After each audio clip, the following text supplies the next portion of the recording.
Hello, I'm Ram Aberasturia, and I am the Majority Leader of the East Hartford Town Council. With me today are my fellow Democrats, Town Committee members Eileen Driscoll, the Chair of the East Hartford Democratic 7th District, and Todney Harris, one of our Democratic selectmen. We're all members of the Democratic Town Committee, and we're all here today to talk with and get to know better the endorsed Democratic candidate for Lieutenant Governor Susan Bysiewicz, running for the primary on August 14th. Susan is probably the best known of any candidate running this year, and she's a former legislator from the town of Middletown and served there for 12 years. And in addition to that, as well as a Connecticut Secretary of State. She is currently an attorney in private practice and does a large amount of work with small business and entrepreneurs. The primary is August 14th, and the polls will open from 6 a.m. to 8 p.m. You can get more information about where to vote by visiting the town's website and calling the registrar's office at 860-291-7280. You need to be a registered Democrat or Republican to vote, as these are party primaries, to pick for the candidates that will be running for election in November. So to get started, for our first question, let's turn to Rodney. Good morning, Susan. Thank you for visiting with us today. Obviously, you have a great deal of experience. Can you please tell us what is your background and what has best prepared you to serve as Lieutenant Governor for the state of Connecticut? Todney, thank you so much for that question. It's a pleasure to be here with my fellow Democrats and friends from East Hartford. I appreciate all of the good work that you do in public service and to promote good candidates in our party. I really appreciate that. So the Lieutenant Governor role is really twofold. First, the Lieutenant Governor presides over the state Senate in much the same way that you would see the Vice President presiding over the United States Senate. So what I think is really important for a person who has that position is a background in legislation. And I know, Ram, you'd appreciate this because you worked at the state legislature. If you're going to be presiding over a group of sometimes rowdy and unruly legislators, it's good to know the people and to know the process. And I feel like that's something that I bring that is special and different from other candidates. The other part of what the Lieutenant Governor does is they are a partner and an ambassador for the governor. And I think given the magnitude of the state's fiscal issues, we have a huge deficit. Our economy is lagging. We've fallen behind some of the other states around us in terms of job creation. The governor needs, in the lieutenant governor, a full partner to help to deal with these very challenging issues. And having been Secretary of the State and helped thousands of companies register across the state, and also having started up a small and minority business unit that provided assistance to women-owned, veteran-owned small businesses and minority-owned small businesses, I feel like I bring a lot to that role of helping the governor expand our economy. The final thing that I would say is that the lieutenant governor has to be ready on day one to take over for the governor, and hopefully that's not going to be an issue with whoever I am honored to serve with. But I'll just say, from 1945 to 2004, there were lieutenant governors that had to step up 6 times and became governor. So it's basically once a decade that has happened. So it's important for voters to choose carefully. So that's why I appreciate your helping the voters to learn about the candidates and decide who best, has the ability to lead the Senate and step up if necessary. Thank you for your response. I have a question. We're very political, but there are a lot of people who are not political, who aren't concerned, who probably won't come out to vote. How can we and we have trouble getting people on our boards and commissions in town, and I think it goes with both parties. So how do you think your past and present and future is going to help us get more people active? I will say that, to me, one of the most inspiring things about this election is watching lots of people get engaged in the campaigns all over the state. And there are a lot of candidates that have come forward in groups like Indivisible, Act Connecticut, the resist groups that have sprouted up since the 2016 presidential election.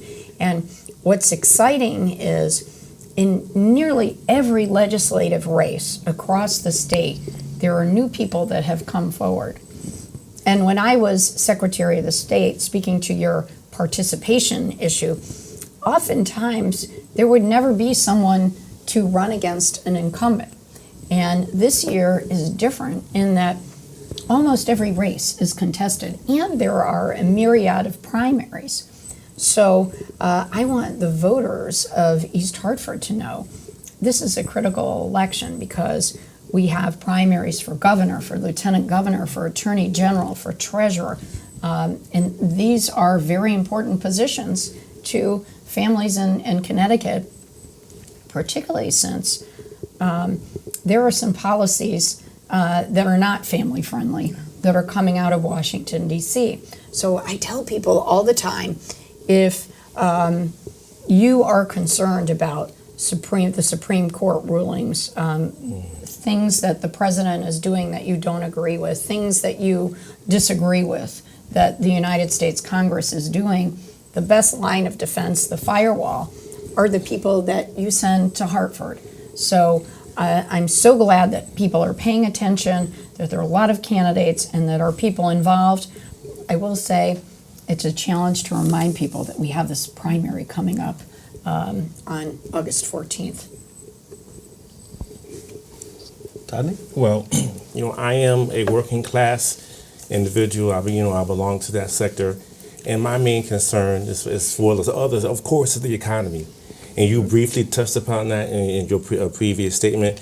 My question for you is, how are you? What are your plans as far as helping people get better jobs and stimulating, economic growth in the state?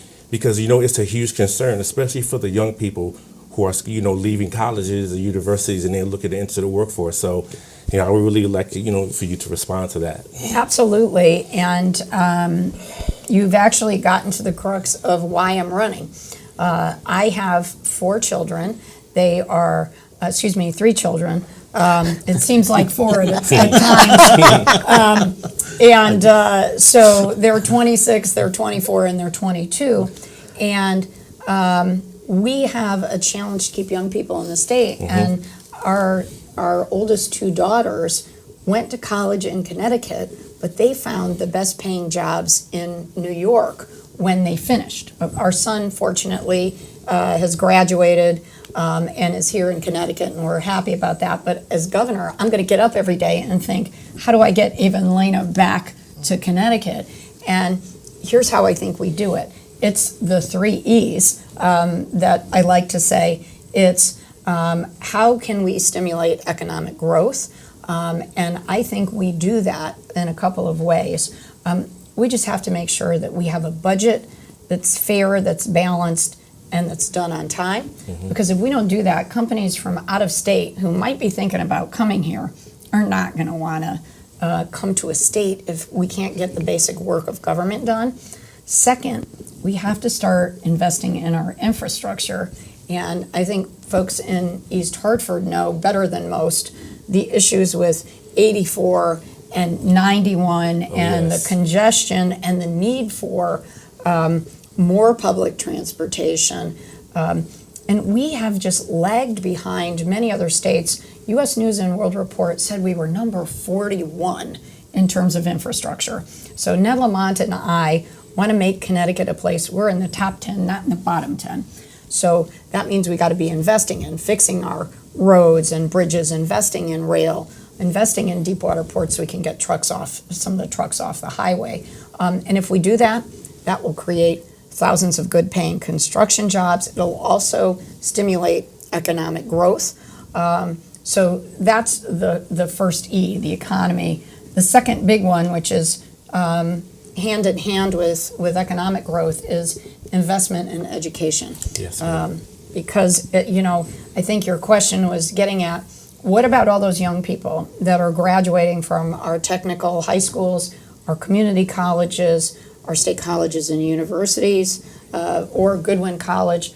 We want to make sure that there is a partnership between our employers and our educational institutions. So if a young person graduates from Goodwin with a degree in advanced manufacturing, they've got a great job waiting for them at Pratt, at UTC. Same thing. Young person graduates with an accounting degree, they have a good job waiting for them at an insurance company. If our employers know they have a pipeline of smart, trained people, they don't have to go to Boston like GE, to ensure that they have the talent and the trained people that they need. So that education piece is really important. And the final piece that goes to your point about how do we keep families here, how do we attract people to our state, is equality. And I can't tell you how proud I am that the state of Connecticut and our legislature has passed an equal pay law so that finally women can make dollar for dollar what men make. But that legislation will also help people of color, because there is a question that is now banned on all employment applications. And the question is, what did you make at your last job? And sadly, in our state, women and people of color make less than white men. And so if we get rid of that question and enforce that provision, then every family in the state will be uplifted, because people will be finally making dollar for dollar what white men make. And I think that is very important from the equality perspective. So those are some of the things that Ned and I will be fighting for: growing our economy, investing in education, and fighting for equality for everyone. Eileen? I got another question. Yeah, I like. Yeah, like. The three E's. Yes. Okay, this is, I guess, maybe a tax question. Towns like East Hartford, as you know, are very challenged to keep taxes low while providing the services, picking up those leaves, making sure that our school system is in good shape. What needs to be done to help towns like East Hartford remain affordable for the working people who have their homes here and live here? And this is a key question, not just for keeping young people, but keeping their parents and grandparents here. And I think we have to make sure that we fully fund education. And Ram, you know that most towns spend 80% of their municipal budget to support education. I'd like to do two things. I would like to move special education costs back to the state, because there will be more equality, and you will have a smaller burden on the towns, because often, you could have one family move in and all of a sudden you have hundreds of thousands of dollars of educational cost sharing or additional educational costs that come with that. And that's why I think, in fairness, the state should really be responsible for special education. Beyond that, we need to fully fund educational cost sharing. And in the last budget cycle, the ECS formula was underfunded somewhere between $500 and $600 million. So I would like to see our state close the hedge fund loophole, which allows hedge fund managers to pay only 15% on their profits, as opposed to the 20% that corporations pay. And if we did that, we would have an additional $550 million in revenue, which I'd love to put toward education, and that would ease the burden on the towns, especially the more fiscally responsible ones like East Hartford. Yes, Susan, I was wondering what is your response or your stance on the Republican ads that are being televised now for lieutenant governor and governor? I can't wait till the primary on August 14th when I get my television set back. Because it is so, to me, very distressing to see the negativity that is coming out of the Republican candidate commercials. I think if you're running for office, you should be very positive about your plans for the state, what you'd like to do for the citizens. And I have to say, it's a little frustrating to see the Republicans beating up on one another. And I would contrast that with the Democratic gubernatorial ads, which I think are very positive about Connecticut and put forward a plan. I know in Ned Lamont's commercials, he's talking about how we can bring companies to our state, what he believes he brings, how he wants to invest in infrastructure. Those are all, I think, very positive things. And it's quite a stark contrast with what's happening on the Republican side. From my standpoint, also as someone who's participating in the public financing, I want to use tax dollars to promote my positive vision for the state. I think the good news is about all the Democratic candidates, whether they're on row A or row B, is they're all very impressive and competent people, and thus far we haven't seen a lot of sniping amongst the Democrats. Correct. Thank you. Eileen? I want to ask, I know you know the answer to this, but there are people away on vacation this month. There's no good month really to have an election, ever. I mean, it's always good, but it's what do we do? What do we tell our friends if they're not going to be around on August 14th? So if you know that you're going to be out of town, you're going to be on vacation on the 14th, you should go ahead and request an absentee ballot application. If you think you have time to mail the application back and get the actual ballot. Another really easy thing to do is to come to town hall during business hours and vote the ballot right in a private spot in the town clerk's office. That way you know that you've gotten your ballot done. That would be my advice because you could probably get your application mailed in and then the ballot mailed and then you have to mail it back. It's easier maybe just to stop by town hall and vote your ballot. If you're unaffiliated, can you vote in this primary? So in Connecticut, under party rules actually, and not as a matter of state law, the Republican and Democratic parties have said you can only participate in a primary if you are a member of that party. So if you're watching this at home and you're saying, but I'm unaffiliated, what can I do if I want to participate in one of these primaries? So the best thing to do is to visit the Registrar of Voters office and choose a party. It's just a matter of checking a box and choosing either the Democratic or the Republican Party. Once you do that, and you can do that, by the way, until noon the day before the primary. So right up until noon on August 13th, you can go to the Registrar of Voters office right here at the Town Hall in East Hartford, choose a party, and you will be good to go to participate in either of the Democrat or the Republican primaries. And when I was Secretary of the State, I would always encourage people to pick a party because you have more opportunities to vote. You have more of an opportunity to choose who you want the candidates to be. Mm-hmm. So it's really a great opportunity to participate. Or if you're saying to yourself, well, I really want to participate in a primary, but I might want to go back to being unaffiliated. Literally, you can do that after you go through the primary process. So you're not committing yourself forever. You can always switch back.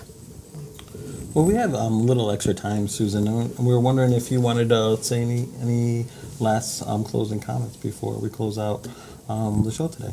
Absolutely.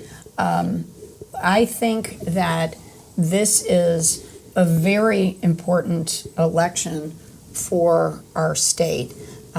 We have state constitutional officers who are running, and they're open positions. Governor and lieutenant governor are important for our state's future. So are the attorney general and the treasurer positions. We know our attorney general to be someone in the state who is fighting for consumers, fighting for environmental protection, fighting for civil rights. Also, our state treasurer is the person who can help families save for college education. And so it's an unusual situation to have so many important open positions. And one of the great things about Connecticut is if you're out and about, you will probably trip over some of these candidates because I know every time I visit East Hartford, I see some of my colleagues who are running for statewide office and for the legislature. And I think it's very easy to engage with the campaigns. You should take a look at candidate websites. Ours is susan4ct.com. I hope people will take a look if they're intrigued or they want to get a little more information about my platform. If we didn't cover something that you're interested in, you can email me, and I'd be happy to respond. And I so appreciate this opportunity to talk a little more directly to the voters of East Hartford. I'll be out door knocking, so I might be in your neighborhood. And I know Ned Lamont has been to East Hartford many times as well, and we appreciate very much your hospitality. Well, thank you, Susan. And I just wanted to thank you, Susan, for coming here today. You've been a tireless fighter for Connecticut citizens, and we're greatly appreciate your time today. And I think the Democratic Party is very lucky to have someone of your stature to be running for lieutenant governor. I also want to be able to thank Todney today, as well as Eileen for helping us here with the program today. And again, we want to remind people that on August 14th, it'll be the Democratic and Republican primary. Please come out and vote. The polls, again, will be from 6 a.m. to 8 p.m. If you have any questions where you need to vote, you can call the registrar's office. Again, the phone number is 860-291-7280. And we'd look forward to you guys coming out and supporting our endorsed Democratic candidates on row A. And to my fellow town committee members, again, thank you. And if you'd like to learn more about Susan Bysiewicz and her campaign, you can visit her website at susan4connecticut.com. We thank you again for your time today.